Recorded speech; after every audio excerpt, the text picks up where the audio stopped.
தீபம் விளக்கேற்றும் எண்ணெய், ஒரு தெய்வீக அனுபவம். பக்தி ஒலி யூடியூப் நேயர்கள் அனைவருக்கும் உங்களுடைய வெல்னஸ் குருஜியுடைய அன்பான வணக்கங்கள். நம்ம இந்த உலகமே எப்படி இயங்குது? பிரபஞ்ச சக்தியுடைய ஒரு துணை இல்லாமல், ஒளி இல்லாமல் நம்ம யாராவது இயங்க முடியுமா? இல்லது இந்த உலகம்தான் இயங்குமா? நம்ம நிறைய கோள்களை சுற்றி இருக்கோம். இன்னைக்கு ஆராய்ச்சியாளர்கள்லாம் மார்ஸுக்கு போக முடியுமான்னு போறாங்க, அங்க காலனி வைக்க முடியுமான்னு பாக்குறாங்க, அங்க உயிர்கள் இருக்கா இல்லையாங்கிற ஆராய்ச்சி. நிலவுல தண்ணீர் இருக்கு, ஆனா நிலவில் இருக்கக்கூடிய தண்ணீர் இருந்தால் உயிர் இருக்கும் அப்படின்னு சொல்லக்கூடிய அறிவியலுடைய அந்த தாக்கம், அந்த தர்க்கம், நிலவுல உயிர் இல்லை, ஏன் உயிர் இல்லை, காரணம் இல்லாம இருக்கும். அப்ப இந்த பூமியில மட்டும் உயிர்கள் ஏன் இருக்கிறது? இந்த பூமி எப்படி இயங்குகிறது? அப்ப சூரிய ஒளியும் காற்றும் நீரும் பஞ்சபூதங்களால் ஆன எல்லா இடங்களிலுமே உயிர்கள் இருக்க வேண்டும்ங்கிற தன்மை. ஆனால் இங்க மட்டும் உயிர் இருக்கு, மற்ற இடங்கள்ல உயிர்கள் கிடையாது. ஏன்? இறைவனும் இயற்கையும் இறைவனுடைய படைப்பில் இருக்கக்கூடிய ஒவ்வொரு உயிருமே பிரபஞ்ச சக்தின்னு சொல்லக்கூடிய சக்தியினால் தான் இயங்கிறத நம்ம பார்க்கணும். பொதுவா ஆயுர்வேதத்துல நாங்க சொல்லுவோம் பிராண சக்தின்போம். பிராணன்னா எல்லாம் மூச்சுன்னு நினைப்போம், கிடையாதுங்க. பிராணன்னா என்ன? சாப்பிடுகின்ற உணவிலிருந்து கிடைக்கக்கூடிய சக்தியும், சுவாசிக்கின்ற காற்றில் இருக்கக்கூடிய சக்தியும், பிரபஞ்சத்திலிருந்து நாம் எடுத்துக்கொள்ளக்கூடிய சக்தியும், மூன்றும் உடலுக்குள் இணையும் போது உடல் உருவாக்குகின்ற அந்த சக்தி தான் பிராணசக்தி. அதுதான் நம்மளை இயங்க வைக்கிறது. இப்போ ஒருத்தர் இறந்து போறாரு, சுத்தி அவருக்கு லைஃப் இருக்கு, காற்று இருக்கு, ஏற்கனவே சாப்பிட்ட உணவோட சக்தி இருக்கு, பிரபஞ்ச சக்தி இருக்கு. ஆனா ஏன் இறந்து போறோம்? இந்த மூன்றும் சேர்ந்து உடல் உருவாக்கக்கூடிய சக்தி எங்க குறைந்து போகிறதோ அந்த இடத்தில் நமக்கு பிராணசக்தி உருவாகிறது. அந்த சக்தி இல்லாத இடத்தில் உடல் வெறும் சவமாகத்தான் இருக்கிறதே தவிர அதற்கு இயக்கமும் இல்லை, ஆயுளும் இல்லை, அழிந்து போகக்கூடிய ஒரு நிலையை அடையுது. அப்ப இந்த பிராணசக்தியை வெறும் உயிருக்காக மட்டும் பயன்படுத்தாமல் நம்முடைய ஆற்றலை பெருக்கிக் கொள்வதற்கும், நம்மிடம் இருக்கக்கூடிய நேர்மறை ஆற்றல் எதிர்மறை ஆற்றல் சார்ந்த விஷயங்களை சமநிலைப்படுத்துவதற்கும், அல்லது நம்மை நோக்கி வருகின்ற எதிர்மறை ஆற்றலை தடுத்து அல்லது அந்த எதிர்மறை ஆற்றலை நேர்மறை ஆற்றலாக மாற்றிக்கொள்வதற்கும், சுபிக்ஷமாக இருப்பதற்கும், கர்ம வினைகளால் ஏற்படுகின்ற சிரமங்களை மாற்றி இந்த பிறவியில் நாம் செய்ய வேண்டிய கடமைகளை ஆற்றி தர்மமாக இருந்து, இந்த பிறவி அல்ல எந்த பிறவி எடுத்தாலும் நாம் எடுக்கக்கூடிய பிறவியுடைய முழு பயனை அடைவதற்கும் நாம் என்ன செய்யலாம்ங்கிற கேள்விதான் ஆன்மீகம் ஆரம்பித்து தொன்று தொட்டு நம்மிடம், இறைவனிடம், இயற்கையிடம் நாம் கேட்டுக்கொண்டிருக்கக்கூடிய கேள்வியாக இருக்கிறது. பெரிய சித்தர்களும் ஞானிகளும், ஏன் இறைவனும் கூட இதிகாச புராணங்களை நாம் பார்க்கும்போது ஒரு சாதாரண மனிதன் எவ்வாறு சக்தியூட்டப்பட்ட மனிதனாக மாறுகிறான், சக்தியூட்டப்பட்ட மனிதன் எவ்வாறு ஒரு தலைவனாக மாறுகிறான், தலைவனாக மாறுபவன் எவ்வாறு ஒரு வழிகாட்டியாக மாறுகிறான், வழிகாட்டியாக இருப்பவர் எவ்வாறு ஒரு இறைநிலையை அடைந்து சித்தராக மாறுகிறார், சித்தராக இருப்பவர் எவ்வாறு தெய்வமாக மாறி அனைவருக்கும் அந்த ஆற்றலை பகிர்ந்து கொடுக்கிறார் அப்படிங்கிற ஒரு விஷயம்தான் நம்முடைய இந்து மார்க்கத்தில் நாம் பார்க்கக்கூடிய மிகப்பெரிய ஒரு வழிகாட்டினே சொல்லலாம். சித்தர்களுடைய புராணங்களை பாருங்க, நாயன்மார்களுடைய புராணங்களை பாருங்க, ஆழ்வார்களுடைய வரலாறை பாருங்க. எல்லாருமே சாதாரணமா ஒரு மனிதனுக்கு பிறந்த குழந்தைகள் தான், ஒரு தாய்க்கும் தந்தைக்கும் பிறந்த குழந்தைகள் தான். ஆனா அவர்கள் அனைவருமே ஒரு இறைநிலையை அடைந்து பல ஆயிரம் வருடங்களுக்கு பின்பும் இன்றும் நம்மை வழிநடத்தி கொண்டிருக்க உதவி செய்வது எது? இந்த பிரபஞ்ச சக்தியை முழுமையாக உள்வாங்கி உடல் முழுவதும் பிரபஞ்ச சக்தியால் நிரப்பி பிரபஞ்சத்தோடு ஒன்றாக கலந்து அவர்களே பிரபஞ்ச சக்தியாக மாறி நாம் எடுத்துக்கொண்டிருக்கக்கூடிய பிரபஞ்ச சக்தியுடைய ஒரு அங்கமாக மாறி உலகத்தையே வாழ வைத்துக் கொண்டிருக்கக்கூடிய அந்த சித்தர்களுடைய சக்தியை எவ்வாறு ஒரு மனிதன் தன் வழிப்படுத்த முடியும் அப்படிங்கிற கேள்விக்கான விடைதான் இன்றைக்கு உங்களோடு நான் பகிர்ந்து கொள்ள போகின்ற வீடியோ. ஏன்னா நம்ம எல்லாரும் மந்திரம் சொல்ல முடியுமா? மந்திரத்தை கத்துக்க முடியுமா? மந்திரம் சொல்லும் போது இருக்கக்கூடிய நேர்மறை ஆற்றலோடு நம்மால் இருக்க முடியுமா? இதெல்லாம் நம்மால முடியாத விஷயங்கள். இவ்வாறு நம்மால் முடியாத விஷயங்களாக நிறைய சிரமங்கள் இருக்கும்போது மனித குலத்தை மாற்றுவதற்கும் நல்வழிப்படுத்துவதற்கும் இந்த கலிகாலத்தில் சித்தர்களும் பெரியவர்களும் நிறைய முயற்சிகள் எடுக்கும் போது கூட அந்த முயற்சிகள் முழுமை பெறாமல் போகும்போது, சரி, மனிதனால் முடியாத விஷயத்தை மற்ற விஷயங்களை கொண்டு அவர்கள் அறியாமலே சாதிப்பதற்கு, அந்த இடத்தில் அவர்கள் இருந்தாலே அவர்கள் சாதிப்பதற்கு என்ன செய்ய வேண்டும் அப்படிங்கிற அவர்களுடைய அறிவு சார்ந்த வளர்ச்சி இல்லை என்றாலும் பிரபஞ்ச சக்தியை உள்ளிழுத்து வெளிக்கொணருகின்ற ஆற்றல் மிக்க சக்தி பீடங்களை எவ்வாறு உருவாக்க முடியும்? இந்த கேள்விக்கான பதில் தான் கோவில்கள். இன்னைக்கு நீங்க சாமி கும்புறதுக்கு கோவில் போகணும்னு அவசியம் இல்லை. கோவிலுக்குள்ள போனாலே அந்த ஆற்றல் உங்களை கிரகித்துக் கொள்ளும். உங்கள் உடல்ல இருக்கக்கூடிய நிறைய மனதில் இருக்கக்கூடிய அணுக்களில் இருக்கக்கூடிய தேவையற்ற விஷயங்கள் உடலை விட்டு நீங்கும்.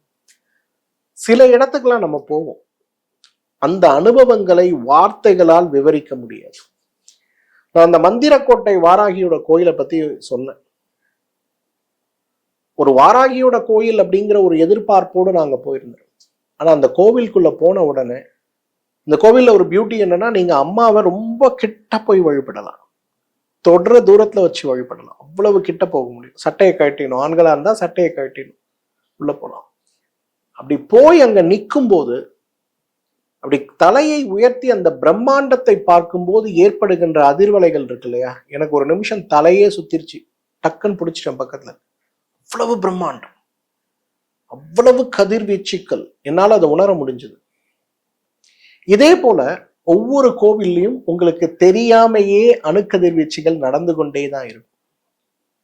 ரேடியேஷன்ங்கிற வார்த்தைக்கு நம்ம எல்லாம் தப்பா புரிஞ்சுக்கிறோம். கதிர்வீச்சு உடம்பை பாதிக்கும், அப்படி கிடையாதுங்க. பாசிட்டிவ் ரேடியேஷன் சொல்லுவோம். ஆக்கப்பூர்வமான அந்த அலைகள் நம்ம உடம்புக்குள்ள ஊடுருவி செல்லும் போது உடம்பும் மனதும் இருக்கக்கூடிய விஷயங்கள் மாறும். எனக்கு ஒரு விஷயம் சொல்லுங்களேன், நீங்கெல்லாம் பல முறை திருப்பதி போயிருப்பீங்கல்ல, யாராவது ஒருத்தர் சுவாமியோட முகத்தை பார்க்கும்போது வேண்டுதல் உங்களுக்கு ஞாபகம் இருக்குமான்னு பாருங்களேன். இருக்காதுங்க. நீங்க போறதுக்கு முன்னாடி தூரமா சாமியை பார்க்கும்போது, சாமி இதை கொடு அதை கொடு அப்படின்னு கண்ணுக்கு தெரியாதவரெல்லாம் அப்படியே கிட்ட போவீங்க. நீங்க கிட்ட போய் அப்படி நின்று சாமியை பார்த்தீங்கன்னா அவ்வளவுதான். அந்த ஒரு செகண்ட் எப்படி போச்சுன்னே தெரியாது. ஏற்கனவே அங்க இருக்கவங்க ஜரகண்டி ஜரகண்டின்னு கையை இழுத்து விட்டுக்கிட்டே இருப்பாங்க. நீங்க போய் அப்படி நின்னீங்கன்னா டக்குன்னு மறந்துடுவீங்க, என்னன்னே தெரியாது. இதே தான் திருச்செந்தூர் முருகன் கோவில்ல நடக்கிறத நீங்க பார்க்க முடியும். கியூல இருக்கும் போதெல்லாம் நம்ம யோசிச்சுக்கிட்டே போவோம். போய் அந்த முருகனையும் சத்ரு சம்ஹார மூர்த்தியும் நீங்க பார்த்தீங்கன்னா அந்த ஒரு செகண்ட், அந்த அதாவது நீங்க சும்மா பார்க்கறது வேற, மனமுருகி இறைவனாக அவங்கள பார்க்கறது வேற. அப்படி பார்க்கும்போது அந்த ஒரு செகண்ட் பார்த்தீங்கன்னா உங்களுக்கு எதுவுமே யோசனை இருக்காது, நீங்க அப்படியே கிராஸ் பண்ணிடுவீங்க. இப்படி வெளியில வந்த பிறகுதான் யோசிப்போம், என்ன பார்த்தோம், எப்படி பார்த்தோம், என்ன வேணும், எதுவுமே தெரியாது. இதுதான் இன்றைக்கு இயற்கைங்க. இன்னைக்கு மீண்டும் நான் அவங்க எல்லாருக்கும் சொல்றேன், நமக்கு தெரியாமலேயே நம்முடைய சித்தர்கள் நம்ம நல்லா இருக்கிறதுக்கும் சமூகம் நல்லா இருக்கிறதுக்கும் நோயற்ற வாழ்க்கைக்கும் கொட்டி கொட்டி கொடுத்தாலும் அடைய முடியாத வரங்களை கொடுத்திருக்கிறத நம்ம பார்க்கணும். நம்ம தான் அதை உணர்றதில்லை, நம்புறதில்லை. கோவில்கள் அப்படிங்கிற ஒரு விஷயம் எல்லாராலையும் அடிக்கடி போக முடியாத இடமா இருக்கிறதையும் இன்னைக்கு நான் பார்க்கிறேன். சித்தர்களும் இதை உணர்ந்தாங்க. இன்றைக்கு நமக்கு 2 wheeler, car, bus, train, aeroplane, என்னென்னமோ வசதி இருக்கு. இருந்தாலும் சில சக்தி பீடங்களுக்கு நம்ம போகணும் அப்படின்னா இன்றைக்கு நமக்கு அதற்கான வசதிகளும் இல்லை, வாய்ப்புகளும் இல்லை. கோவில்கள் கட்டப்படும் போதே ஆயிரக்கணக்கானவர்களை உள்ளடக்கக்கூடிய அளவுக்கு திறனுள்ள கோயில்கள் கட்டப்பட்டது. ஆனா இன்றைக்கு லட்சக்கணக்கானவர்களாகவும் கோடிக்கணக்கானவர்களாகவும் நாம் மாறி இருக்கும் போது நம்மால் உள்ளே போவதற்கே முடியவில்லை. அப்ப சித்தர்கள் இதையும் கருத்தில் கொண்டுதான் என்ன பண்ணாங்கன்னா, இன்றைக்கு நாம் எடுக்க வேண்டிய முயற்சிகளை சுலபமாக, புரியாத பாஷையாக இருந்தாலுமே கூட எவ்வாறு நாம் முழுமை பெற்ற விஷயங்களாக செய்ய முடியும் அப்படிங்கிறதுக்காகத்தான் இன்றைக்கு நம்முடைய சித்தர்கள் எடுத்திருக்கக்கூடிய, நமக்கு வழிகாட்டி இருக்கக்கூடிய ஒரு பெரிய விஷயம் என்ன அப்படின்னு பார்த்தீங்கன்னா யந்திரங்கள். இன்னைக்கு யந்திரங்கள் அப்படிங்கிறது ஒரு இடத்தில் நாம் வைக்கும் போது அந்த எந்திரங்கள் முழுக்க முழுக்க பிரபஞ்ச சக்தியை தனக்குள் உள்வாங்கி ஒவ்வொரு எந்திரத்திற்கும் ஒரு குறிப்பிட்ட செயல்பாடு, பயன், ஒரு பகுதி ஆற்றலை எடுத்து பல ஆயிரம் பகுதியாக சுற்றி இருக்கக்கூடிய இடங்களில வீச்சுக்களாக, கதிர்வீச்சுக்களாக அனுப்பக்கூடிய சக்தி எந்திரங்களுக்கு உண்டு. அந்த எந்திரங்களாக இன்றைக்கு பிரதிபலித்து நம்முடைய ஆரோக்கியத்திற்காக, வாழ்க்கைக்காக கொடுத்திருக்கிறத நம்ம பார்க்கணும். இன்றைக்கு இந்தியா முழுவதும் இருக்கக்கூடிய எல்லா சக்தி பீடங்களை நீங்கள் பார்த்தாலும், மிக பிரபலமாக இருக்கக்கூடிய கோயில்களை நீங்கள் பார்த்தாலும், எந்த கோவில்கள் எல்லாம் தினசரி ஆயிரக்கணக்கான, நூற்றுக்கணக்கான கோடி ரூபாய் வருமானங்கள் வந்து கொண்டிருக்கிறதுன்னு நீங்க பார்த்தாலும், இந்த கோயில்கள் எல்லாமே எந்திரங்களை உள்ளடக்கி இருக்கக்கூடிய சக்தி பீடங்களாக இருக்கிறத நீங்க பார்க்க முடியும். இன்னைக்கு நீங்க திருப்பதியிலையும் எந்திரங்கள் இருக்கிறத பார்க்கிறோம். காமாட்சி அம்மன் கோயில் சக்தி பீடம் இன்னைக்கு எந்திரங்களோடு இருக்கிறத பார்க்கிறோம்.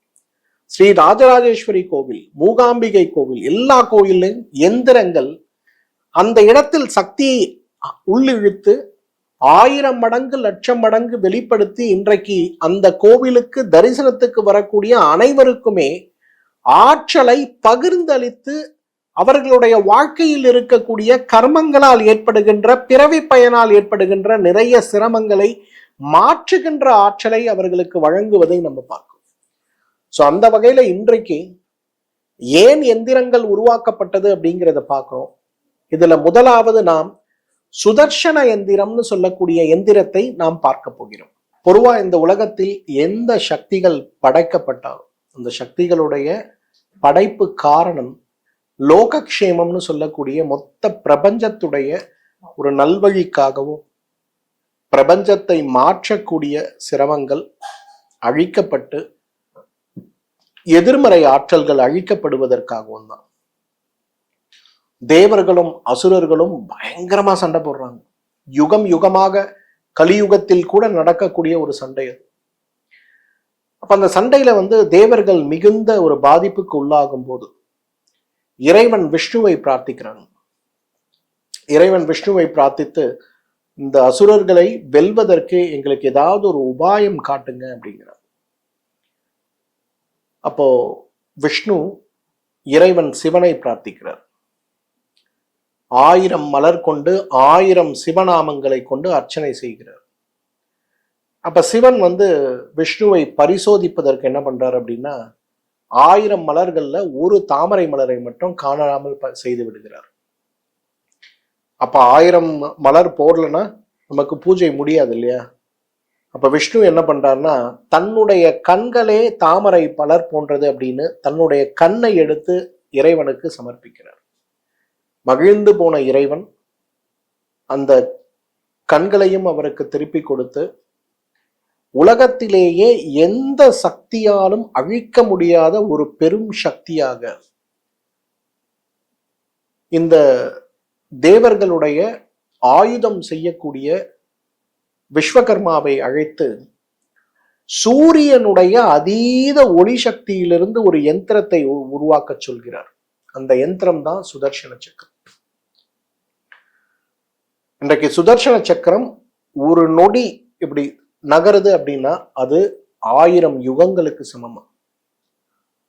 இன்றைக்கு உலகத்திலேயே மிக வேகமாக, இந்த பிரபஞ்சத்திலேயே மிக வேகமாக அடைய நினைக்கக்கூடிய இடத்தை அடைந்து மீண்டும் திரும்ப வருவதற்கு சுதர்சன சக்கரத்திற்கு தேவை ஒரு நொடி காலம் மட்டுமே.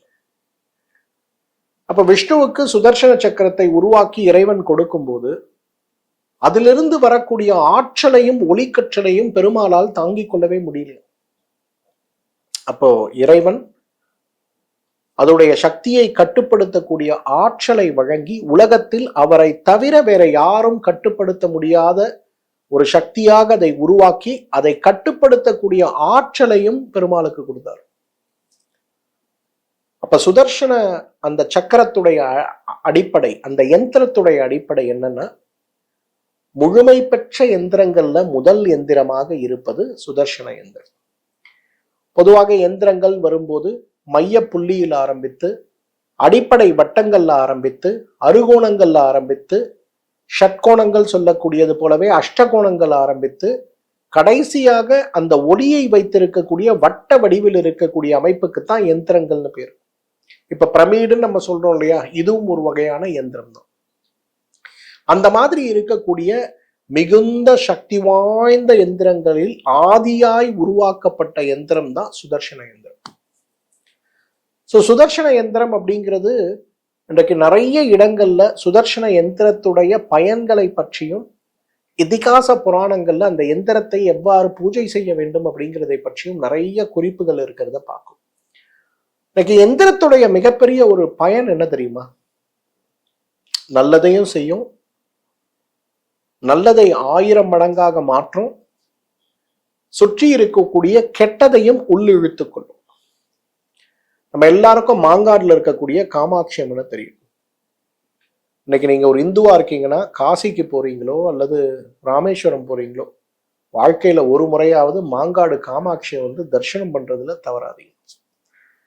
இந்த மாங்காடு காமாட்சி அம்மன் அந்த காலத்துல பல 100 வருடங்களுக்கு முன்பு காபாலிகர்கள்னு சொல்லக்கூடிய நரபலியை கொடுத்து தந்திர யந்திர செய்து உலகை கட்டுப்படுத்தி கொண்டிருக்கக்கூடிய காபாலிகர்கள் அம்பாளுக்கு தினசரி பலிகளை கொடுத்து அம்பாளுடைய உக்கிரத்தை 1000 மடங்கு பெருசு பண்ணிட்டாங்க. அதனால காஞ்சிபுரத்தை சுற்றி இருக்கக்கூடிய எந்த இடத்திலையும், மாங்காடை சுற்றி இருக்கக்கூடிய எந்த இடத்திலையும் மழையே பெய்யலையும், வறண்ட பூமியாக வெறிச்சோடி போய்விட்டது.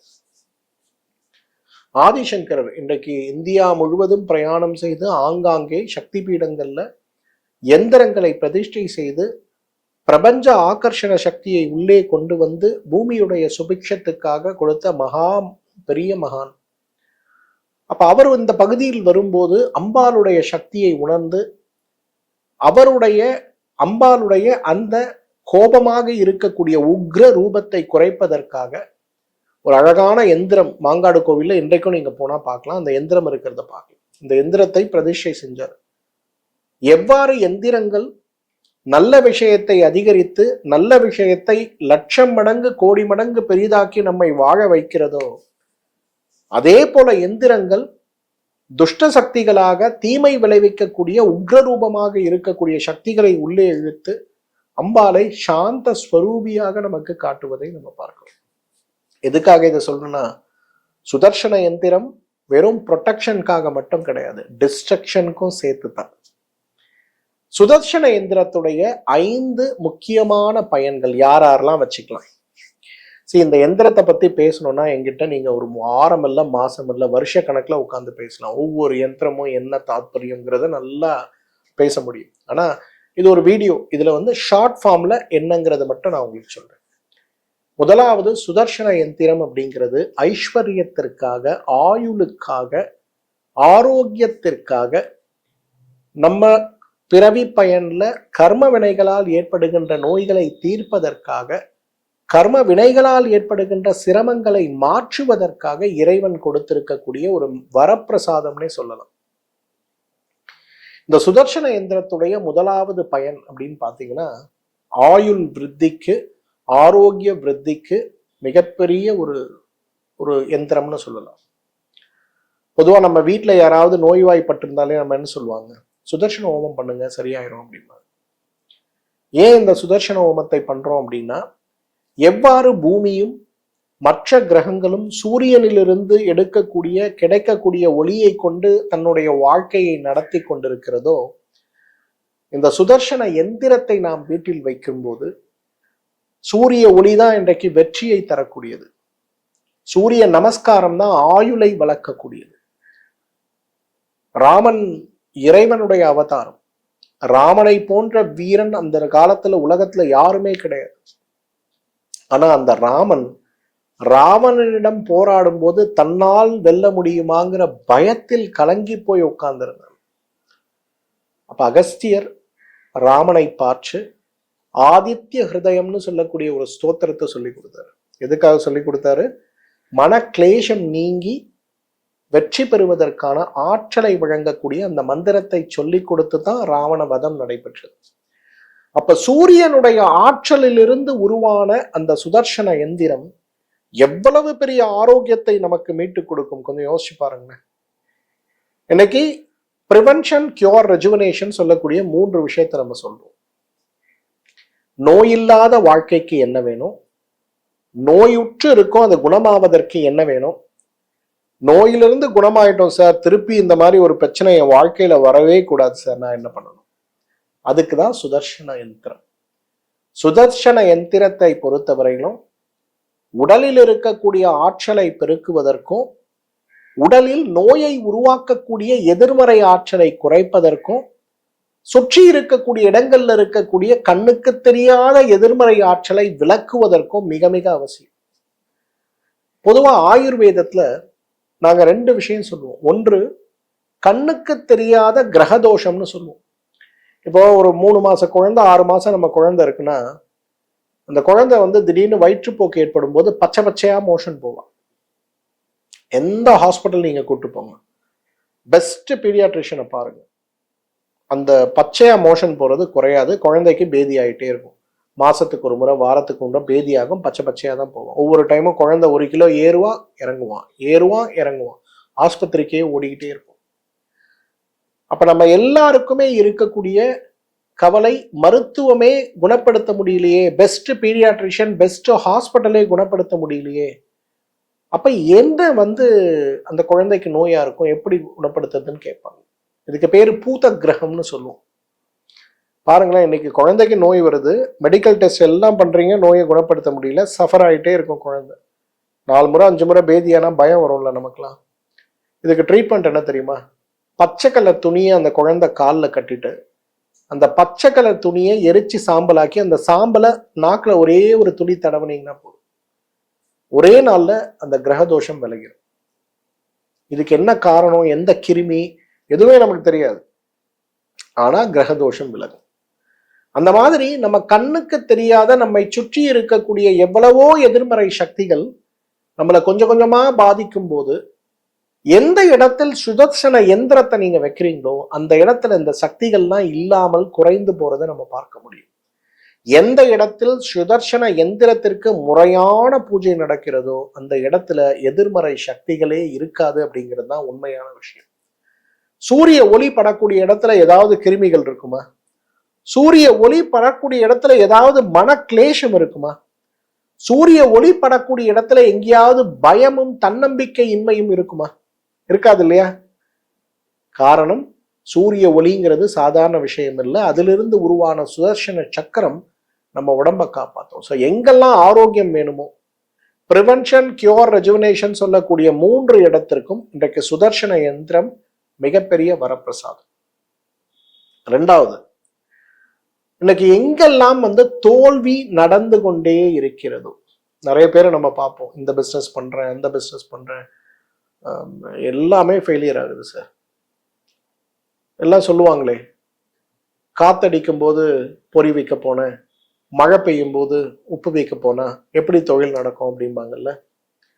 அந்த மாதிரி பிறவி பயனோ, நம்முடைய கெட்ட நேரமோ, கிரகாச்சாரங்களோ, பெரியவர்களுடைய சாபமோ, 7 தலைமுறை சாபமோ இருக்கும்போது நல்லா வாழ்ந்து கொண்டிருக்கக்கூடிய குடும்பங்கள் கூட 7 தலைமுறையா ஆயிரக்கணக்கான கோடிகள்ல இத்தனை கோயில்களுக்கு திருப்பணி செய்த குடும்பம் தான் இன்றைக்கு பாவம் எதுவுமே இல்லை, பிஸ்னஸ் கிடையாது, ரொம்ப கஷ்டத்துல இருக்காங்க. இந்த மாதிரி திடீரென்று தொழிலில் ஏற்படக்கூடிய மிக மோசமான அந்த ஒரு தோல்வி, நமக்கு வெளியிலேருந்து வரக்கூடிய பணம் 100 கோடி இருக்கும், ஆனா இன்றைக்கு சாப்பாட்டுக்கு 100 ரூபாய்க்கு நமக்கு இல்லாம இருக்கும். ஒரு குடும்பம் என்ன சந்திச்சாங்க, ஓஎம்ஆர்ல இருந்து சந்திச்சாங்க. அவங்களுக்கு ஓஎம்ஆர்ல பாத்தீங்கன்னா கிட்டத்தட்ட 100 ஏக்கர் இடம் இருக்கு. இன்னைக்கு யோசிச்சு பாருங்க, ஓல்ட் மகாலிபுரம் ரோட்ல 100 ஏக்கர் இடத்துடைய வேல்யூ எவ்வளோ, எத்தனை 1000 கோடிகள். ஆனா அந்த குடும்பத்திற்கு மருந்து வாங்குவதற்கு பணம் கிடையாது. சொத்து நிறைய இருக்கு, ஆனா பணம் கிடையாது. என்கிட்ட சொன்னாங்க, சார் கொஞ்சம் டிஸ்கவுண்ட்லாம் பண்ணி கொடுங்க சார். நாங்கள் என்னம்மா ஆச்சு அப்படின்னு சொன்னாங்க. இப்படிலாம் இருக்கு சார், அந்த ஓஎம்ஆர் பூம் வந்ததுல இருந்து அந்த இடத்த நாங்கள் விற்கிறதுக்கு ட்ரை பண்றோம், ஆனா எதுவுமே நடக்கல சார், எவ்வளோ கஷ்டப்படுறோம் சார், தயவுசெய்து ஏதாவது கொஞ்சம் டிஸ்கவுண்ட் கொடுங்கன்னாங்க. நான் உங்ககிட்ட பணமே வாங்கல. இல்லைம்மா, நீங்க முதல்ல மருந்து சாப்பிடுங்க, உடம்ப குணப்படுத்துங்க, இறைவன் எல்லாத்துக்கும் ஒரு வழி கொடுப்பாரு அப்படின்னு. நல்லா குணமாயிட்டாங்க அவங்க, அவங்களோட குழந்தைகள் எல்லாம் குணமாயிட்டாங்க. அப்புறம் ஒரு முறை கேட்டாங்க, சார் இந்த பிரச்சனை இருக்கு, எங்களுக்கு ஏதாவது சார்ட் அவுட் பண்ணி கொடுங்க சார். நல்ல கோயில்லாம் கட்டியிருக்காங்க. அவங்களுடைய கொள்ளு தாத்தா திருப்போரூர்ல இருக்கக்கூடிய ஒரு பெருமாள் கோயிலுக்கு கும்பாபிஷேகமே செஞ்சு வச்சிருக்காரு. அவ்வளோ வசதியா இருந்த குடும்பம். அப்ப அவங்களுக்கு நான் அட்வைஸ் பண்ணது, சுதர்சன எந்திரத்தை வீட்டில் வச்சு 48 நாள் முறையான பூஜை எப்படி செய்யணுங்கிறத எழுதி கொடுத்து இதை மட்டும் பண்ணுங்க. யந்திரம் எங்க சார் வாங்குறது? யந்திரம் ஊர் ஃபுல்லா கிடைக்குமா? எங்க வேணா வாங்கிக்கோங்க, யந்திரம் ஒண்ணுதான், ஆனா வீட்டில் வச்சு முறையா பூஜை பண்ணுங்கன்னு சொல்லி கொடுத்தேன். நீங்க நம்ப மாட்டீங்க, அவங்க பூஜை ஆரம்பித்த 3வது நாள் ஒரு பெரிய கம்பெனி வந்து ஜாயின் வெஞ்சருக்காக கேட்குறாங்க. பாருங்களேன், நீங்க வித்தா கூட உங்களுக்கு பெரிய பணம் கிடைக்காது. ஜாயின் வெஞ்சர் கொடுத்தீங்கன்னா உங்களுக்கு இடத்துலையும் பங்கு உண்டு, பணத்திலையும் பங்கு உண்டு. இன்றைக்கு அந்த குடும்பம் பார்த்தீங்கன்னா கிட்டத்தட்ட ஒரு 300-400 கோடி ரூபாய் வருமானம் எங்கிருந்து ஆரம்பிச்சதுன்னா அந்த சுதர்சன எந்திர பூஜையிலிருந்து ஆரம்பிச்சு. அப்போ இழந்து போயிருக்கக்கூடிய திடீரென்று குடும்பத்தில் ஏற்படுகின்ற அந்த நஷ்டம், தொழில் நஷ்டம், திருப்பி நான் பழைய நிலைமைக்கு போவனா அப்படின்னு கேட்கக்கூடிய நஷ்டத்திற்கு பெரிய அளவில் உதவி செய்த ஒரு அழகான, ரொம்ப ஒரு பவர்ஃபுல்லான யந்திரம் எதுனா சுதர்சன யந்திரம். இப்ப நீங்க கேட்காதீங்க, சார் எங்க வீட்டுல பிரச்சனை இருக்கு, நான் வாங்கி போய் வச்சேன்னா 40 நாள்ல சரியாகுமா?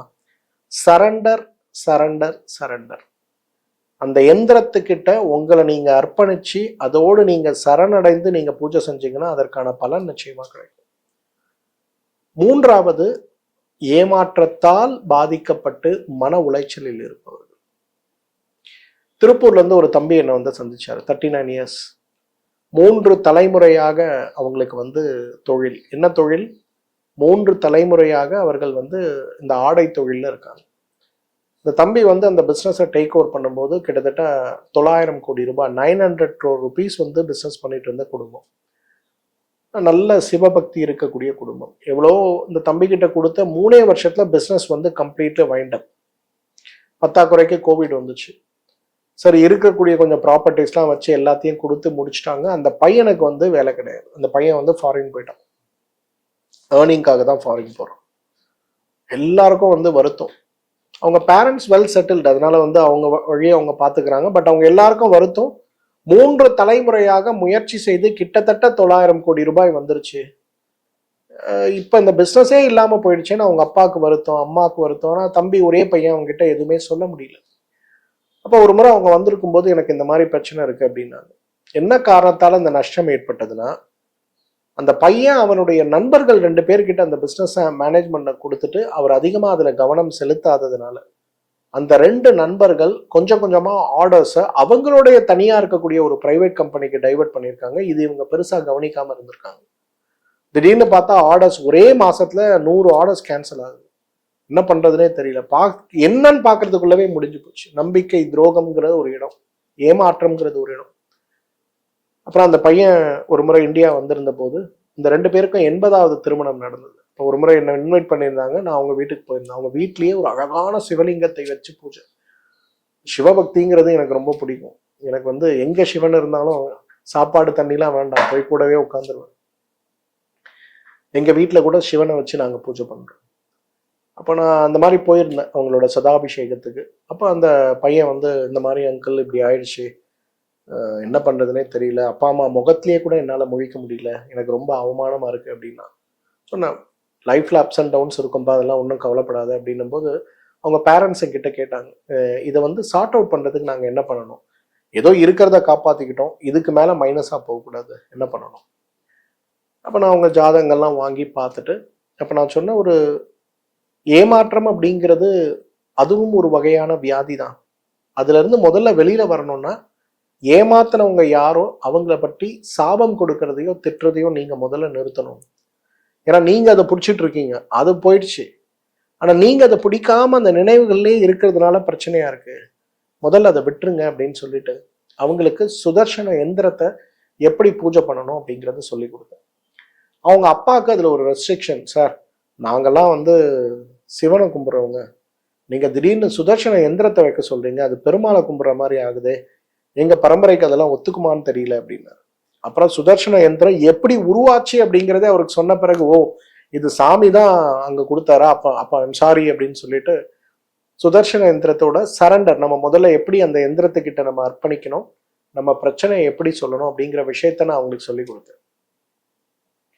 என்ன தெரியுமா ஆச்சு? இந்த 2 பசங்க அவங்கள ஏமாத்திட்டு போனாங்க இல்லையா, அந்த 2 பசங்க ரொம்ப பெரிய ஒரு லீகல் பிரச்சனையில மாட்டிக்கிட்டாங்க. இது இறைவனா கொடுத்ததா அவங்களோட நேரமா எனக்கு தெரியாது. அந்த லீகல் பிரச்சனையில மாட்டிக்கிட்டாங்க. அந்த லீகல் பிரச்சனையில இவங்க மாட்டும் போது இந்த பையனை கூப்பிட்டு இந்த மாதிரி எனக்கு ப்ராப்ளம் இருக்கு, நீ ப்ளீஸ் ஹெல்ப் பண்ணி சார்ட் அவுட் பண்ணி கொடுங்கன்னு சொல்லும்போது, நான் சொல்லியிருந்தேன் இல்லையா, அவங்க நம்மளை ஏமாத்தினாலும் அவங்களுக்கு சாபம் கொடுக்க வேண்டாம், அந்த பிரச்சனையை அப்படியே விட்டுருங்கன்னு சொன்னேன் இல்லையா. அதனால அந்த பையன் அந்த பசங்களோட லீகல் பிரச்சனைய அவருக்கு தெரிந்த நண்பர்கள் மூலமாக பேசி சார்ட் அவுட் பண்ணி கொடுத்தாரு. இது எவ்வளவு பெரிய விஷயம் இல்லையா. ஒருத்தர் நமக்கு துரோகம் செய்யறான், ஆனா அவன் பிரச்சனைன்னு உதவிக்கு வரும்போது நம்ம அந்த உதவிக்கு பிரதி உபகாரமாக அந்த உதவியை செஞ்சு அவங்களை அந்த பிரச்சனையில இருந்து மீட்டு கொடுக்கணும் இல்லையா. அந்த பசங்க அவங்க ரன் பண்ணிட்டு இருக்க கம்பெனியில 50% ஈக்விட்டியை இந்த பிரச்சனையிலிருந்து மீட்டதுக்காக இவருக்கு திருப்பி எழுதி கொடுத்தாங்க. இன்னைக்கு அந்த கம்பெனியோட டேர்ன் ஓவர் பார்த்தீங்கன்னா 1800 கோடி. பாருங்க, அந்த 900 கோடி ரூபா போயிடுச்சுன்னு நீங்க கஷ்டப்பட்டாங்க, ஆனா அந்த 900 கோடி ரூபா திருப்பி வந்து சேர்ந்ததை நம்ம பார்த்தோம். இதுதான் பூஜையுடைய மகிமை, இதுதான் யந்திரத்துடைய மகிமை. சில நேரங்கள்ல நஷ்டங்கள் ஏற்படும் போது நமக்கு இறை பக்தி குறைஞ்சு போறதும், இறைவனை நாம் நம்பாம போறதும், இறைவனை தூற்றுறதும். என் வீட்டுல நான் சாமியை கும்புறது இல்லைங்க அப்படின்பாரு ஒருத்தர். இன்னைக்கு இருக்காரு ஒருத்தர், ஒரு பெரிய தொழிலதிபர், இன்னைக்கு இந்தியாவே வியந்து பார்க்கக்கூடிய தொழிலதிபர். அவரு பிசினஸ் ஆரம்பிச்ச காலத்துல அவருடைய தவறோ ஏதோ ஒரு காரணத்துல பாத்தீங்கன்னா பெரிய நஷ்டத்துக்குள்ள போயிட்டாரு. எந்த சாமியை வந்து என்ன காப்பாத்தலன்னு இன்னைக்கு வரலாம் சொல்லுவார். எந்த சாமியும் என்னை காப்பாற்ற வரலன்னு ஒரு முறை என்கிட்ட சொன்னார். நான் சொன்னேன், எந்த சாமியும் காப்பாற்ற வராமையா உனக்கு இருந்த தற்கொலை எண்ணத்துல இருந்து நீ மீண்டு இன்னைக்கு வரலாம் பிசினஸ் பண்ணிட்டு இருக்கேன்னு நான் ஒரு கேள்வி கேட்டவுடனே அவருக்கு ஷாக் வந்துச்சு. என்ன டாக்டர் சொல்றீங்கன்னு. உங்களுக்கு அந்த நேரத்தில் ஏற்பட்ட கடனுடைய அளவை நீங்க சொல்றீங்க, அந்த நேரத்துல தற்கொலை செய்து கொள்ளலாமான்னு 1000 முறை யோசிச்சுதா சொன்னீங்க. அப்ப அந்த 1000 முறையிலும் அந்த தற்கொலை எண்ணத்திலிருந்து உங்களை மீட்டு கொண்டு வந்தது எதுன்னு நினைக்கிறீங்க? இறை சக்தி மட்டும் தாங்க அப்படின்னு சொன்னோம். அவர் அப்பதான் அதை புரிஞ்சாரு. 20 வருஷமா அவர் சாமி நிந்தனை பண்ணுவார். நீங்க யாராவது சாமியை திட்டணும்னு அவரை கூப்பிட்டு வந்தீங்கன்னா போதும், கண்டபடி திட்டுவார். நாத்திகம் பத்தி அவ்வளவு பேசுவார். ஆனா இன்றைக்கே அவர் விபூதி இல்லாம வெளியில போறது இல்லை. ஏன்னா அவர் செய்த தவறு என்னன்னு அவர் புரிஞ்சுக்கிட்டார். சோ நம்ம எல்லாருமே இழப்புகள் ஏற்படும் போது நம்ம செஞ்ச தவறு அப்படின்னு பார்ப்போம். அது இல்லைங்க. இறைவன் நமக்கு கொடுக்கக்கூடிய பாடம், அந்த பாடம் பெரிய வெகுமதியை நமக்கு கொடுக்க போகுது. நீட் எக்ஸாம் பத்தி கஷ்டம்னு எல்லாம் சண்டை போடுறோம். ஆனா நீட்ல பாஸ் பண்ணி நீங்க சீட்டு வாங்கும்போது கிடைக்கக்கூடிய அந்த மகிழ்ச்சி, அந்த பரீட்சை நீங்க ஜெயிச்சாதானே அந்த இடத்துக்கு போக முடியுது. அப்ப உங்களுக்கு வரக்கூடிய பிரச்சனையை நீங்க ஜெயிச்சாதானே அந்த இடத்துக்கு போக முடியும். அந்த மாதிரி இந்த தம்பிக்கு வந்து அந்த நஷ்டம் போய் லாபம் வர ஆரம்பித்தது. இன்னைக்கு அந்த 3 பேரும் திரும்ப ஒன்னா ஒர்க் பண்றாங்க, மகிழ்ச்சியா இருக்காங்க, ஒருத்தரை ஏமாத்துறது இல்லை. அந்த பசங்க அவங்க 2 பேரும் அந்த அப்பா அம்மாவோட காலில் வந்து விழுந்து தவறுக்கு மன்னிப்பு கேட்டு அந்த ஈக்குவிட்டியை எழுதி கொடுக்குறாங்க. அவங்க சொல்றாங்க, நாங்க செஞ்சது தப்பு, மிகப்பெரிய துரோகம், இழந்து போனது. பட் ஆனா இன்னைக்கு அந்த தப்பை நாங்க உணர்ந்தோம். ஏன்னா அந்த லீகல் பேட்டல்ல இருந்து இந்த தம்பி வந்து எந்த கோபமும் இல்லாமல் ஒரு முறை கூட ஏன்டா என்னை ஏமாத்தினீங்கன்னு கேட்காம எங்களுக்கு செஞ்சு கொடுத்தாங்க. இது எவ்வளவு பெரிய விஷயம். இதற்கு காரணம் அந்த யந்திரம் இருக்கக்கூடிய இடங்கள்ல உங்களுக்கு நேர்மறை ஆற்றல் அதிகரிக்கும். 4வது, கணவன் மனைவி சண்டை. இந்த கணவன் மனைவி சண்டையை, அந்த சண்டை நிம்மதி இல்லாத ஒரு வாழ்க்கையை உருவாக்குறத நம்ம பார்க்கணும். சேலத்துல இருந்து ஒரு வக்கீல் தம்பதி என்ன சந்திக்க வந்தார்.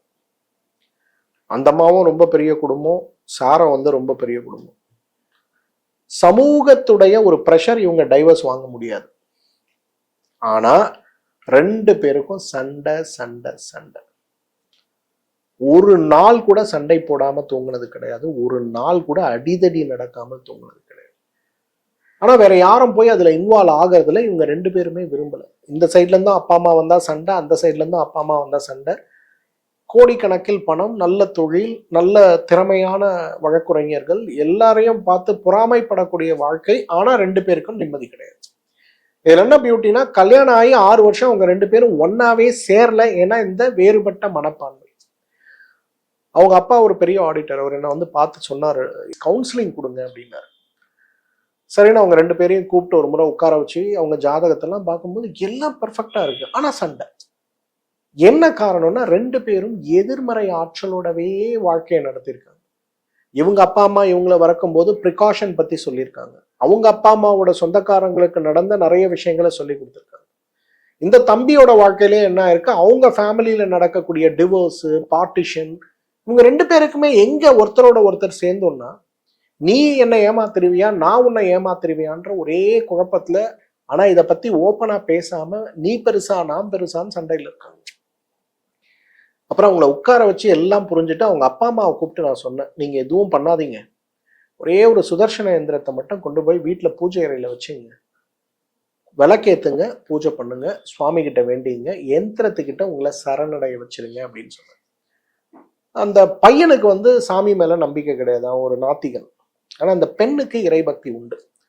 அப்ப அந்த பெண் கிட்ட நான் சொன்னேன், அம்மா நீங்க கூட இருக்கீங்களா பிரியுறீங்களாங்கிறது முக்கியம் கிடையாது, ஆனா இந்த 6 வருஷம் 7 வருஷம் 2 பேரும் சண்டை போட்டாலும் ஒன்னா இருக்கீங்கல்ல, இதுதான் இறைவன் உங்க 2 பேருக்கும் கொடுத்துருக்கக்கூடிய வரம்.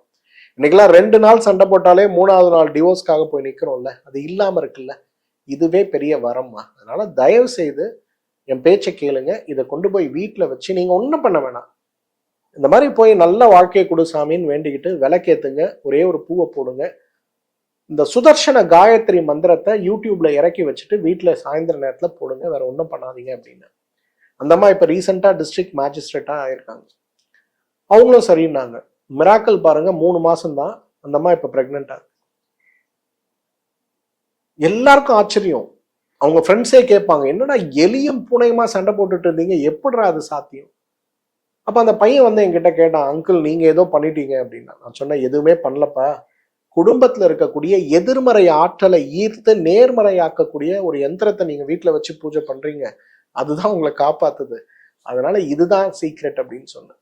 பாருங்களேன், இன்னைக்கு இந்த மாதிரி நம்ம குடும்பத்துல யாருக்காவது பிரச்சனை இருக்குன்னா இம்மீடியட்டா நம்ம செய்ய வேண்டியது இதுதான். 5, குழந்தைங்க படிப்புல பெரிய அளவுல இல்ல, புத்திசாலி குழந்தை, எல்லாம் பண்றான், விளையாட்டுல இருக்கான், decent and very very very good boy, ஆனா படிப்பு மட்டும் வரல, படிக்கிறான், உட்கார்றான், எழுதுறான், ஆனா எக்ஸாம்ல மார்க் வரல, ஞாபக சக்தி குறைவா இருக்கு, வீட்டுல இருக்கக்கூடிய குழந்தைக்கு ஏதோ ஆட்டிசம் மாதிரி இருக்குமோ இல்ல ஏடிஹெச்டி மாதிரி இருக்குமோன்னு சந்தேகமா இருக்கு, மருத்துவத்துல சிகிச்சையே இல்லைன்னு சொல்றாங்க, நான் என்ன பண்ணணும்? நான் பொதுவா பரிந்துரைப்பது 2 விஷயம்தான். ஒன்று, லலிதா சஹஸ்ரநாமத்தை கேளுங்கன்னு சொல்லுவேன். இன்னொன்று, வீட்டுல சுதர்சன எந்திரத்தை வச்சு பூஜை பண்ணுங்கன்னு சொல்லுவேன். மெத்த படித்த அறிவாளிகள் இந்த வீடியோ பார்க்குறவங்க கேட்பீங்க, எந்திரம் வச்சா உடனே பையன் ஃபர்ஸ்ட் மார்க் வாங்கிடுவானா, நீட் எக்ஸாம்ல பாஸ் பண்ணிடுவானான்ற கேள்வி உங்க மனசுல வரும். நேர்மறையான எண்ண ஓட்டத்தை ஒரு இடத்துல நம்ம வைக்க ஆரம்பிக்கிறோம்னா நாளடைவில் அந்த நேர்மறையான எண்ண ஓட்டங்களும் அதிர்வலைகளும் கொஞ்சம் கொஞ்சமாக நம்ம உடம்பில் இருக்கக்கூடிய எதிர்மறை ஆற்றலை குறைக்க ஆரம்பிக்கும் போது உங்களுடைய ஃபோக்கஸ் கொஞ்சம் கொஞ்சமா மாறி ஒரே இடத்தில் குவிந்து விடுவதை பார்க்க முடியும். இந்த ஃபோக்கஸ் உங்களுக்கு கொடுக்கக்கூடிய மிகப்பெரிய ஆற்றல், மிகப்பெரிய ஒரு பலன் உங்களுடைய கோல், உங்களுடைய வாழ்க்கையை நீங்கள் அடைவதற்கு உங்களுக்கு உபயோகமா இருக்கும். இன்னைக்கு நிறைய குழந்தைகள், எங்க வீட்லயே நான் சுதர்சனம் வச்சிருக்கேன். எங்க வீட்டுல சிவன், பெருமாள், பிரம்மா, சரஸ்வதி, அன்னலட்சுமி எல்லாருமே இருப்பாங்க. எங்க அம்மா கூட கேட்பாங்க, டே இது என்னடா கோயில் மாதிரி வீட்டுக்குள்ள எல்லாத்தையும் வச்சுட்டு இருக்கேன். எங்க அம்மா ஓரளவுக்கு தான் தெய்வ நம்பிக்கை, பெருசா தெய்வ நம்பிக்கை எங்க அம்மா கிடையாது. ஆனா எங்க பாட்டி வந்து வாழும் சித்தர், கோயில் கோயிலா கூட்டு போவாங்க, அந்த கோவிலா கூட்டு போய் எனக்கு ஒரு மொட்டையும் போடுவாங்க. சின்ன வயசுல இருந்து அது எங்க குடும்ப பழக்கம். நீங்கெல்லாம் சம்மர் ஹாலிடேஸ் விட்டா சொந்தக்காரங்க வீட்டுக்கு போவீங்க, நாங்கெல்லாம் சம்மர் ஹாலிடேஸ்க்கு திருப்பதிக்கு தான் போவோம். நீங்கெல்லாம் புரட்டாசி மாசம் வந்தா என்ன பண்ணுவீங்கன்னு தெரியாது. எங்க வீட்டுல புரட்டாசி மாசம் சனிக்கிழமை வந்து அப்படியே கமன் கோயில் மாதிரி இருக்கும். மார்கழி மாசம் வந்ததுன்னா எந்த ஊர்ல இருந்தாலும் என்ன இருந்தாலும் காலையில 4 மணிக்கு பெருமாள் கோயில்ல தான் உட்காந்துருப்போம். ஸோ எதுக்கு சொல்றேன்னா, அந்த அளவுக்கு வந்து இந்த எந்திரங்கள் இதெல்லாம் நம்ம வீட்டுல வச்சதுனால எங்களுடைய பாட்டி அந்த பூஜைக்கு ஒரு முக்கியத்துவம் கொடுத்ததாலோ என்னவோ, வறுமையான ஒரு குடும்பத்துல இருந்து வந்தாலும் கூட இறைவனுடைய அனுகிரகத்துல, சரஸ்வதி தேவியோட அனுகிரகத்துல இன்னைக்கு ஒரு புத்திசாலித்தனம் அப்படிங்கிற ஒரு செல்வம் எங்க கிட்ட இருக்கு அப்படின்னு நான் பாக்குறேன். இப்ப நம்முடைய குழந்தைகள் நல்லா படிக்கணும், நல்ல வேலைக்கு போகணும், நல்லா சம்பாதிக்கணும், இதெல்லாம் நம்ம சொல்றோம் இல்லையா? அப்படிலாம் இருக்கு அப்படின்னா இந்த மாதிரி ஒரு நல்ல விஷயத்த நம்ம செய்யணும். இன்னைக்கு ஒரு ஆர்ட்ஸ் காலேஜ்ல இருந்து டிகிரி வச்சிருக்கக்கூடிய பேரண்ட்ஸ் குறைஞ்சது குழந்தைங்க என்ஜினியரிங்காவது படிக்கணும்னு நினைக்கிறோம். என்ஜினியரிங்கா இருக்கக்கூடிய பேரண்ட்ஸ் என்ன பண்றோம், நம்ம பசங்க மெடிக்கலாவது படிக்கணும்னு நினைக்கிறோம். மெடிக்கல்ல இருக்கக்கூடிய பேரண்ட்ஸ் ஒன்று பசங்க டாக்டர் ஆகணும்னு எதிர்பார்க்கிறோம், இல்லைன்னா இன்னும் உயரிய ஒரு ஐஏஎஸ் ஐபிஎஸ் ஆகணும்னு ஆசைப்படுறோம். அப்ப நம்மை விட நம்முடைய குழந்தைகள் புத்திசாலி ஆக, நல்ல வேலையில நல்ல பயனுள்ளவர்களாக, சமூகத்துடைய நல்ல விஷயங்களுக்காக அவர்களுடைய வாழ்க்கை இருக்கணும்னு நினைக்கிறவராக நீங்க இருந்தீங்கன்னா, நீங்க பிள்ளைங்களுக்கு பாடம் சொல்லி கொடுக்கறது, எக்ஸ்ட்ரா கரிக்குலர் ஆக்டிவிட்டி கொடுக்கறது, டியூஷன் கொடுக்கறது, இதெல்லாம் ஒரு பக்கம் இருந்தாலும் கூட குழந்தைகளுக்கு முதல்ல நீங்க சொல்லிக் கொடுக்க வேண்டியது சுதர்சன எந்திரத்துடைய பயன்களை பற்றியும், அதை எப்படி பூஜை செய்து அந்த குழந்தைகள் தன்னைத்தானே அந்த எந்திரத்தை அர்ப்பணித்து எவ்வாறு வாழ்க்கையை நடத்துவது அப்படிங்கிறத சொல்லிக் கொடுங்க. ஒரு ஜெனரேஷன் இதை பண்ணுங்களேன். இந்த ஒரு ஜெனரேஷன் நீங்க பண்ணீங்கன்னா உங்களுடைய லைஃபே மாறி போறதை நிச்சயமா பார்க்க முடியும். உங்க தலைமுறையுடைய தலையெழுத்தே மாறி போறதை பார்க்க முடியும். 6வது, பொறாமைங்க. தீய சக்திகள். இன்றைக்கு எல்லா மதத்திலையும் நல்லதும் இருக்கு, கெட்டதும் இருக்கு இல்லையா? கெட்டது அப்படின்னு வரும்போது ஒருவனை ஆக்கப்பூர்வமாக மனிதனை மாற்றுவதற்கு இயற்கை கொடுத்த விஷயங்களை அந்த மனிதனை சமூகத்தை அழிப்பதற்கு அழிவுபூர்வமாக செய்யக்கூடிய இன்றைக்கு நிறைய பில்லி சூனியம் இதெல்லாம் நிறைய இருக்கிறத நம்ம பார்க்கிறோம். இந்த பில்லி சூனியம் இந்த மாதிரி விஷயங்கள் உண்மையா இல்லையாங்கிற கேள்விகள் நிறைய பேரிடம் இருந்தாலும் கூட என்னுடைய அனுபவத்தை நான் சொல்றேன், இதெல்லாம் 100% உண்மைதான். ஒரு இடத்தில் கேட்கக்கூடிய பேசக்கூடிய வார்த்தைகள், அது உருவாகக்கூடிய அதிர்வலைகள் மற்றொருவருக்கு கோபத்தையோ அல்லது மகிழ்ச்சியையோ கொடுக்கக்கூடிய அளவுக்கு ஆற்றல் மிகுந்ததாக இருக்கும்போது, இந்த மாதிரி கண்ணுக்கு தெரியாமல் செய்யக்கூடிய, கண்ணுக்கு தெரியாமல் அதிர்வலையை உருவாக்கக்கூடிய எவ்வளவோ விஷயங்கள் நம்மை பாடாய்படுத்தி விடுவதை பார்க்க முடியும். சோ அந்த வகையில இன்றைக்கு நம்முடைய சிரமத்தை குறைக்க, இந்த மாதிரி கெட்ட துர்சக்திகளிலிருந்து நம்மை காப்பாற்ற ஹோமங்கள், பூஜைகள், புனஸ்காரங்கள்னு கோடி கோடியாக செலவு செய்யாமல் சுலபமாக ஒரு சுதர்சனத்தை வாங்கி வந்து அந்த யந்திரத்தை வீட்டுல வச்சு முறையான அர்ப்பணிப்போடு அதை வச்சுட்டீங்களாலே போதும். இப்ப சூரியன் நம்மை காக்கிறது இல்லையா? எவ்வாறு பூமியையே சூரியன் காக்கிறதோ அந்த மாதிரி ஒரு சுதர்சன எந்திரம் நம்முடைய குடும்பத்தை மட்டுமல்ல நம்ம ஊரையே காப்பாத்துறத நம்ம பார்க்க முடியும். பொதுவா அந்த சண்டி ஹோமம் சொல்லுவோம், மகா சண்டி ஹோமம்ங்கிறது உக்ரமான ஒரு ஹோமம். 3 நாட்கள் தொடர்ந்து நடைபெறுகின்ற ஹோமம். 3 நாட்கள் தொடர்ந்து நடைபெறுவதுன்னா என்ன? நீங்க ஆரம்பிச்சீங்கன்னா முடிக்கிற 72 மணி நேரமும் ஹோமம் எரிஞ்சுக்கிட்டே இருக்கும், மந்திர உபசாரங்கள் நடந்துட்டே இருக்கும், ஹோமத்துக்கு ஆகுதி கொடுத்துக்கிட்டே இருக்கணும். 3 நாட்கள் நடைபெறுகின்ற ஹோமம். அந்த ஹோமத்துடைய பலன் பார்த்தீங்கன்னா, அந்த ஹோமம் நடைபெறுகின்ற இடத்தில் சுற்றி இருக்கக்கூடிய 40 கிலோமீட்டர்ல இருக்கக்கூடிய துர்சக்திகள் எல்லாமே போயிடும். ஒரு உதாரணம் சொல்றேன் பாருங்களேன். இந்த கோவிட் டைம்ல நம்ம மெய்கண்டார் கோவில் இந்த கும்பாபிஷேகம் நிறைய காரணங்களால தடைபட்டு இருந்தது. அப்ப என்னுடைய நண்பர் ஒருவர் வந்து, சார் ஒரு சண்டி ஹோமம் நம்ம பண்ணலாம், கோயிலுடைய தடைகளும் விலகும், நிறைய துர்சக்திகள் இருக்கக்கூடிய இடமா அது இருக்கிறதுனால கோவில்ல தடை வந்துகிட்டே இருக்கு, அதனால இதை கொஞ்சம் முடிச்சிடலாம் அப்படின்னா சரின்னு சொல்லிட்டு கோவிட் நேரத்திலேயே மெய்கண்டார் கோயிலுக்கு எதிரில் திருவாவடுதுறையுடைய ஒரு மண்டபத்துல, திருவாவடுதுறை ஆதீனத்துடைய மண்டபத்துல அவங்க பெரியவங்க சன்னிதானத்துடைய ஆணைப்படி அந்த இடத்துல வந்து நாங்க அந்த சண்டி ஹோமத்தை பண்ணோம். இந்த சண்டி ஹோமம் முடிச்ச 6வது மாசம் சுத்தி இருக்கக்கூடிய தடைப்பட்டிருந்த கிட்டத்தட்ட 17 கோயில்களுடைய கும்பாபிஷேகம் நடந்ததுங்க. எவ்வளவு அதிசயமான விஷயம் தெரியுமா அது? இன்றைக்கு ஒரு ஹோமத்தால் எவ்வளவு அந்த இடத்துல இருக்கக்கூடிய அதிர்வலைகளை உருவாக்க முடியுங்கிறதுக்கு இது ஒரு பெரிய எக்ஸாம்பிள். ஸோ அந்த வகையில நம்மை சுற்றி இருக்கக்கூடிய கெட்ட சக்திகள், நம்மை அழிக்க வந்திருக்கக்கூடிய கெட்ட சக்திகள் கூட விலகி ஓடிடும். அவ்வளவு பவர்ஃபுல்லானது. அதனால நீண்ட காலமாக நமக்கு விருத்தியே இல்லாம குடும்பத்துல கஷ்டப்படுறோம், சூனியம் யாரோ வச்சிருக்கன்னு சொல்றாங்க, ஆஸ்ட்ராலஜிஸ்ட்லாம் ஏதோ துர்சக்தி வந்து பிடிச்சிருக்கு, அது வெளியில போகணும், அது என்னன்னு கண்டுபிடிக்க முடியலன்னு சொல்றாங்க, கவலைப்படவே வேண்டாம். சுதர்சன எந்திரத்தை வீட்டுல வாங்கிட்டு வந்து வைங்க, பூஜை பண்ணுங்க, ஒரு மண்டலம் பண்ணுங்க, உங்களோட சிரமங்கள் குறையறத பார்க்கலாம். ஆனா நல்லா ஞாபகம் வச்சுங்க, எந்த எந்திரத்தை நீங்க வீட்டுல வச்சாலும் முதல்ல அந்த எந்திரத்திடம் உங்களை நீங்கள் சமர்ப்பிக்கணும், நீங்க சரணடையணும். அப்பதான் இந்த எந்திரங்கள் உங்களை டேக் ஓவர் பண்ணி உங்களை நல்வழிப்படுத்தும். 8th, ரொம்ப முக்கியமானது, துர்மரணம் ஏற்படாமல் இருப்பதற்கு சுதர்சன எந்திரம் மிகச்சிறந்த ஒரு உபாயம். இன்னைக்கு யாராவது நம்ம குடும்பத்தில் இருக்கவங்க பொதுவாக 40 வயசு 50 வயசுல சாகிறதுக்கான விதி இருக்கு, ஆஸ்ட்ராலஜிஸ்ட்லாம் பயமுறுத்துறாங்க, இந்த மாதிரிலாம் உங்களுக்கு இருக்குன்னா நீங்க செய்ய வேண்டியது, இந்த துர்மரணம் ஏற்படாமல் இருப்பதற்கு சுதர்சன பூஜை செய்யணும், சுதர்சன யந்திர பூஜை செய்யணும். அந்த காலத்தெல்லாம் ஆயுஷ் ஹோமம் ஒன்று பண்ணுவாங்க. உங்களுக்குலாம் ஞாபகம் இருக்குமான்னு தெரியல, எத்தனை பேர் பண்ணியிருக்குங்கன்னு தெரியல. எங்கள் ஊர்லலாம் யாருக்கு பிறந்த நாள் வந்தாலும் கேக் வெட்ட மாட்டாங்க. காலையில் 4 மணிலேருந்து ஹோமம் நடக்க ஆரம்பிக்கும். அந்த ஆயுஷ் ஹோமம் பண்ணும்போது அதில் நவகிரக சாந்தி பண்ணும்போது அதில் சுதர்சன ஹோமமும் சேர்த்து பண்ணுவாங்க. அதை பண்ண ஆரம்பிக்கும் போது பார்த்தீங்கன்னா அவ்வளவு அந்த ஆற்றல், துர்மரணம் இல்லாமல் இருப்பதற்கு, கை கால் இழப்புகள் இல்லாமல் இருப்பதற்கு, விபத்துகள் ஏற்படாமல் இருப்பதற்கு, ஏன் அறுவை சிகிச்சையே இல்லாமல் நம்ம உடம்பு நல்லா இருக்கணும் அப்படிங்கிறது கூட இந்த சுதர்சன ஹோமம் தொடர்ந்து நடந்துகிட்டே இருக்கும்.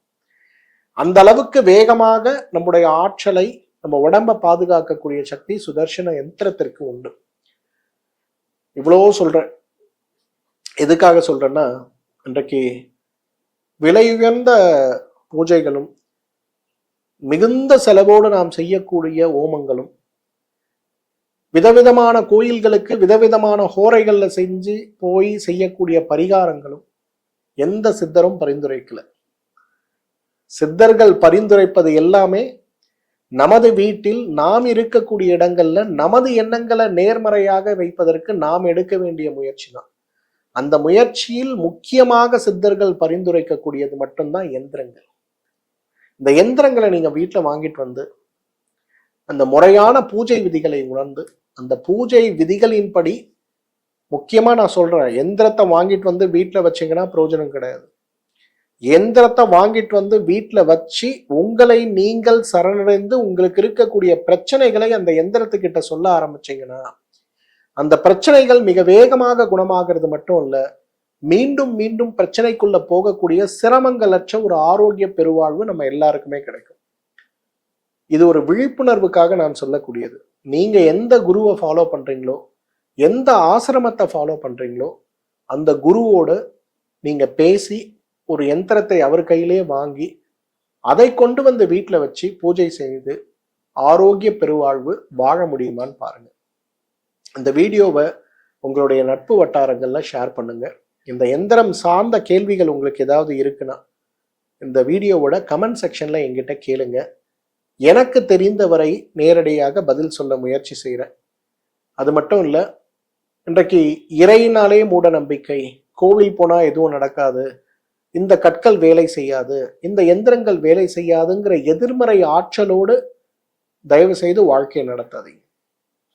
இன்னைக்கு இந்த எதிர்மறை ஆற்றல் தான் நம்மை நல்வழிப்படுத்துதலிருந்து மாற்றுகிறது. அதுக்காக வெறும் எந்திரத்தை மட்டும் வீட்டில் வச்சுட்டு எனக்கு நல்லது நடக்கலன்னு சொல்லாதீங்க. உங்களுக்கான முயற்சியை நீங்க செய்யுங்க. அந்த முயற்சிகள் 100% நல்ல பலன் கொடுக்க இந்த சுதர்சன யந்திரம் ஒரு நல்ல ஆரம்பமாக இருக்கட்டும் அப்படின்னும், நீங்க எல்லா விதமான செல்வமும் பெற்று ஆரோக்கிய பெருவாழ்வு வாழணும்னு அந்த மகா வாராகியிடமும் சுதர்சன யந்திரத்திடமும் என்னோட பிரார்த்தனை வைத்து உங்களிடமிருந்து விடைபெறுகிறேன். நன்றி, வணக்கம்.